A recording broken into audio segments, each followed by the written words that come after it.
நல்லதே நடக்கும் ஓம் நம சிவாயும் எல்லாம் அல்ல ஸ்ரீ வாராகிமன் திருவி சரணம். உலகத்தமிழ் நெஞ்சங்கள் அனைவருக்கும் உங்கள் சுசரி ராஜ கணபதியின் அன்பான வணக்கங்கள்.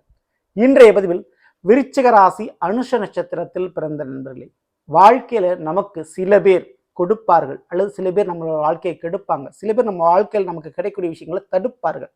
அதுவே கிரகங்களாக இருந்தால் எப்படி இருக்கும்? அந்த தடுக்கிறதும் கெடுக்கிறதும் கெட்ட விஷயமா இருந்தால் அது ரொம்ப ரொம்ப நமக்கு நல்லது இல்லையா? அப்படி ஒரே மாதத்தில் 3 கிரக பயிற்சியின் மூலமாக இந்த 3 விதமான பலனையும் நீங்க அனுபவிக்க போறீங்க.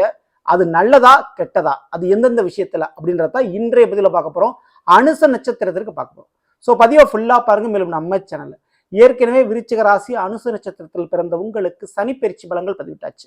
பார்க்காதவங்க சேனலை பாருங்க, கண்டிப்பா உங்களுக்கு யூஸ்ஃபுல்லா இருக்கும். மறக்காம நம்ம சேனலை சப்ஸ்கிரைப் பண்ணிட்டு கூடவே தர பெல் ஐக்கான பிரஸ் பண்ணிட்டு பக்கத்திலே ஒரு ஆல் அண்ட் ஆப்ஷன் தவறாம செலக்ட் பண்ணி வச்சுங்க. அப்புறம் தான் நான் பதிவிடக்கூடிய அடுத்தடுத்த பதிவுகள் உங்களுக்கு உடனுக்குடன் நோட்டிபிகேஷனாக வந்து சேரும்.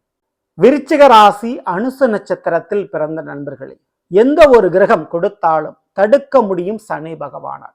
ஆனா சனி கொடுத்தால் எந்த ஒரு கிரகத்தாலும் தடுக்க முடியாது. அப்படிப்பட்ட வலிமை பொருந்திய சனி பகவான், அவர்தான் உங்களுடைய நட்சத்திராதிபதி. அனுச நட்சத்திரத்துக்கு யாரு அதிபதினா சனி பகவான் தான்.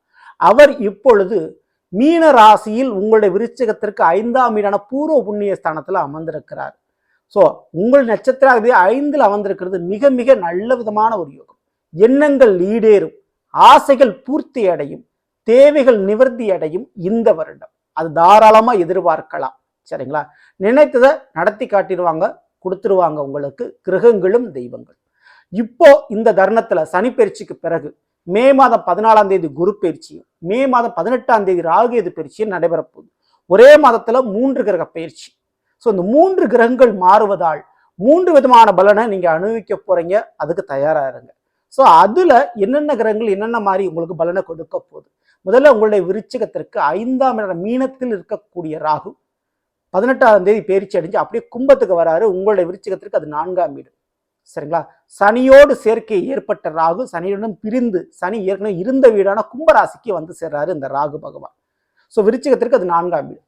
இன்னொரு பக்கம் மே மாதம் 14ஆம் தேதி குரு பயிற்சி நடக்க போது உங்களுடைய நேரடி 7ஆம் இடம் ரிஷபத்தில் இருந்த குரு பகவான் அப்படியே பயிற்சி அடைஞ்சு மிதுனத்துக்கு போறாரு. உங்களுடைய விருச்சிகத்திற்கு அது 8ஆம் வீடு. ஸோ 4ல் ராகு, 8ல் குரு பகவான். அடுத்தபடியா கேது பகவான், ராகு கேது ரெண்டுமே ஒரே நாள்ல தான் பயிற்சி அடையும். சரிங்களா? அப்படி பார்க்கும்போது 8ஆம் வீடு, அதாவது உங்களுடைய விருச்சிகத்திற்கு 11ஆம் வீடு. ஓகேங்களா? 11ஆம் வீடு கன்னியில் இருக்கக்கூடிய கேது அப்படியே பயிற்சி அடைஞ்சு சிம்மத்துக்கு போறார். உங்களுடைய விருச்சிகத்திற்கு அது 10ஆம் வீடு. ஓகேங்களா? 8ல் குரு, 10ல் கேது, 4ல் ராகு. இந்த அமைப்பு உங்களுக்கு என்ன பலனை கொடுக்குது?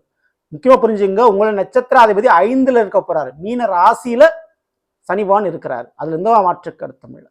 ஸோ ஏனைய கிரகங்கள் இப்படி இருந்தாலும் உங்கள் நட்சத்திராதிபதி 5ல் இருக்கனால எண்ணங்கள் ஆசைகள் அனைத்தையும் பூர்த்தி செய்யக்கூடிய வருடமாக இருக்கும். மானம் தன்மானம் காப்பாற்றப்படும். பெயர்ப்புகள் கண்டிப்பான முறையில் ஓங்கும்.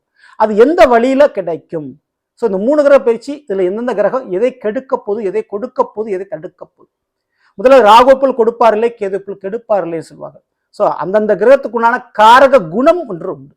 அப்படி ராகுன் கொடுக்கின்ற ஒரு கிரகம் உங்களோட விருட்சத்துக்கு 4ஆம் வீட்டில் அமர்ந்துறாரு. அப்போ வீடு வண்டி வாகனத்தை கொடுப்பார் ராகு.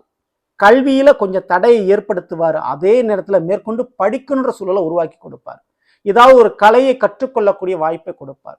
எப்படினாலும் சொத்து பாகப்பிரிவினை ஏற்பட்டு உங்களுக்குரிய பங்கு வந்து சேரும். எப்படினாலும் கடன் பட்டாவது ஒரு வீடு கட்டிடணும், வீடு வாங்கிடணும்னு வாங்கிடுவீங்க. ஸோ கார் வண்டி வாகனம் வாங்குறதுக்குண்டான யோகங்கள் உண்டு. ஸோ ராகு இதையெல்லாம் கொடுப்பார். அதுல எந்த மாற்று கருத்தும் இல்லை. ஸோ ராகு உங்களுக்கு அசையும் அசையா சொத்துக்களை கொடுப்பார். அழிக்க முடியாத சொத்தான கல்வியையும் மேற்கொண்டு படிக்கின்ற வாய்ப்பினை கொடுப்பார். அதுல எந்த மாற்று கருத்தும் இல்லை. ஸோ மேலும் இந்த ராகு சில விஷயத்தை கெடுப்பார். அது என்னன்னா தாய் வழி உறவுகள், தாயினுடைய உடல்நிலையில சில பாதிப்பு ஏற்படலாம். அதுல கொஞ்சம் அனுசரிச்சதுக்காக கொஞ்சம் கவனத்தோடு இருந்துங்க. கர்ப்பப்பை வைரஸ் பிரச்சனைகள் ஏற்படலாம். ஓகேங்களா? அதே போல் 8ல் குரு மறைகிறார். மிதுன ராசிக்கு குரு போறாரு. அதுல புரிஞ்சுங்க. ஸோ உங்களுடைய விருச்சிகத்துக்கு அது 8ஆம் வீடாக அமையுது. சனி பகவான் உங்களுடைய நட்சத்திர சனிவான் இருக்கக்கூடிய 5ஆம் வீட்டுக்கு அது 4ஆம் வீடு அமையுது. ஓகேங்களா? ஸோ இதுல இருந்து சொல்லக்கூடிய விஷயம் என்னன்னு கேட்டீங்கன்னா, காதலால் கல்யாணம் நடக்க வாய்ப்புண்டு, விரும்பிய வாழ்க்கை துணையை கரம் பிடிக்க வாய்ப்புண்டு, அல்லது உங்களுடைய பிள்ளைகளுக்கு, குறிப்பிட்ட பெண் பிள்ளைகளுக்கு சுபகாரியம் நடக்கும். அவங்களுக்கு ஒரு திருமணமோ சுபகாரியமோ நடத்தி வச்சு முடிப்பீங்க. பிள்ளைங்க வெளிநாடு போறதுக்கு, வேறு மாநிலத்துக்கு வேலைக்கு போறதுக்கு, அல்லது உங்களை விட்டு பிரிஞ்சு ஒரு வேலை தொழில் அமைஞ்சு கொடுக்கறதுக்கு வாய்ப்புகளும் உண்டு. ஸோ பிள்ளைகள் வழியில சில காரியங்கள் உங்களுடைய மன வருத்தம் ஏற்பட்டாலும் செஞ்சு கொடுக்க வேண்டிய சூழ்நிலை உங்களுக்கு இருக்கு. ஸோ அந்த மாதிரி கடமைகள் பூர்த்தி அடையும். ஸோ இதுக்கு வாய்ப்பு உண்டு. அதை கொடுப்பார் குரு பகவான்.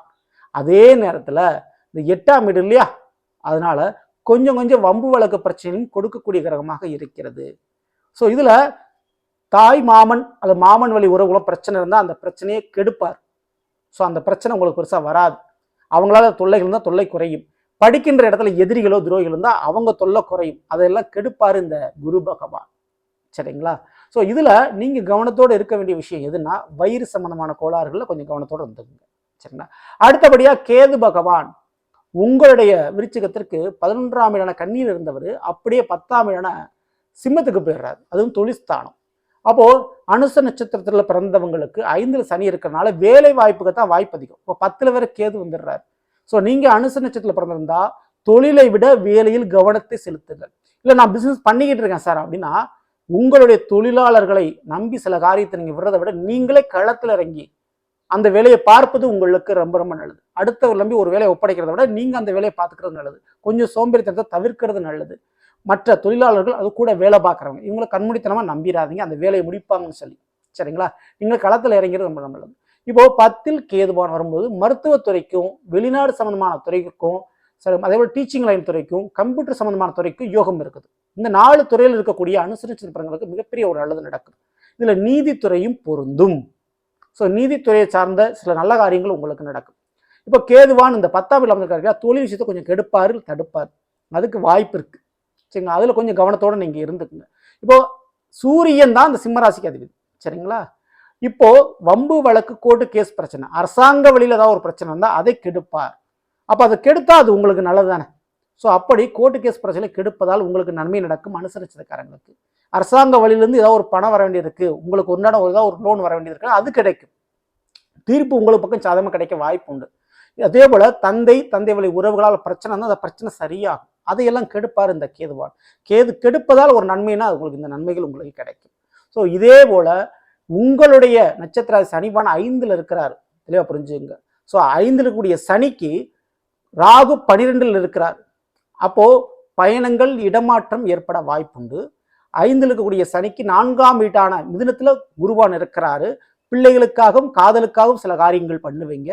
5ஆம் வீட்டில் இருக்கக்கூடிய சனிக்கு 6ஆம் வீடான சிம்மத்தில் இந்த கேதுவான் அமர்றாரு. ஸோ விருச்சிக ராசிக்கு 10ஆம் வீடு, உங்களுடைய நட்சத்திர சனி அமர்ந்திருக்கக்கூடிய வீட்டுக்கு அவர் 6ஆம் வீட்டில் அமர்ந்திருக்கிறார். அப்போ பிள்ளைகள் வழியில் இருக்கக்கூடிய எதிரி கடன் நோய் பிரச்சனைகள் குறையும். காதலால் ஏற்பட்ட எதிரி கடன் நோய் பிரச்சனைகள் உங்களுக்கு குறையும். உங்களுடைய பிள்ளைகளுக்கு ஒரு வேலை தொழில் திருமணம் போன்ற விஷயங்கள் நடைபெற வாய்ப்புகள் உண்டு. வேலை தொழில் ரீதியான ஒரு அதிர்ஷ்ட வாய்ப்பு உங்களுக்கு ஏற்படும். ஸோ தொழிலை விட வேலைக்குத்தான் வாய்ப்பு அதிகம். ஸோ இந்த ஒரு நேரத்தில் அதுல முழுமையா நீங்க கவனத்தை செலுத்துறது ரொம்ப ரொம்ப நல்லது. ஸோ இதை மட்டும் நீங்க ஃபாலோ பண்ணுங்க. ஸோ மற்றபடி இந்த விருச்சிக ராசி அனுச நட்சத்திரத்தில் பிறந்த உங்களுக்கு 5ல் சனிவான் இருக்கிறதுனால அதிர்ஷ்டம் உங்களோடு அடுத்த 2.5 வருடங்கள் இருக்க போகிறது. அதுல எந்த மாற்று கருத்தும் இல்லை. வாய்ப்பை பயன்படுத்திங்க. மிக முக்கியமான முறையில் குலதெய்வ வழிபாடு, கருப்பசாமி, முனீஸ்வரன் போன்ற சிறு தெய்வ வழிபாடுகள் அதிகமாக பண்ணிக்கோங்க. மேலும் அது தெரியாதவங்க கால பைரவருடைய வழிபாடு தவறாம பண்ணுங்க. ஸோ இது எல்லாமே உங்களுடைய காரியத்தை சித்தி பண்ணி கொடுக்கும், அதாவது காரியத்தை நிறைவேற்றி கொடுக்கும். ஸோ இந்த வழிபாடு தவறாம நீங்க பண்ணிக்கோங்க. ஸோ நல்லது, நாம் இன்றைய விருச்சிக ராசி அனுச நட்சத்திரத்தில் பிறந்தவர்களுக்குரிய பலனை பற்றி பார்த்த நிச்சயமா உங்களுக்கு பயனுள்ள பிடிச்சிருந்த லைக்கும் நண்பர்களுக்கும் உறவினர்களுக்கும் மறக்காமல் ஷேர் செய்யுங்கள். இதுவரை நம்மளுடைய சேனல் சப்ஸ்கிரைப் பண்ணாமல் சப்ஸ்கிரைப் பண்ணிங்க. கூட இந்த பெல்லைக்கான பிரஸ் பண்ணிட்டு பக்கத்தில் ஒரு ஆளுநர் ஆப்ஷன் தெரியும், தவறாமல் செலக்ட் பண்ணிச்சுங்க. மேலும் அடுத்த பில் சந்திப்போம். நன்றி, வணக்கம். நல்லதே நடக்கும். நம சிவாய்.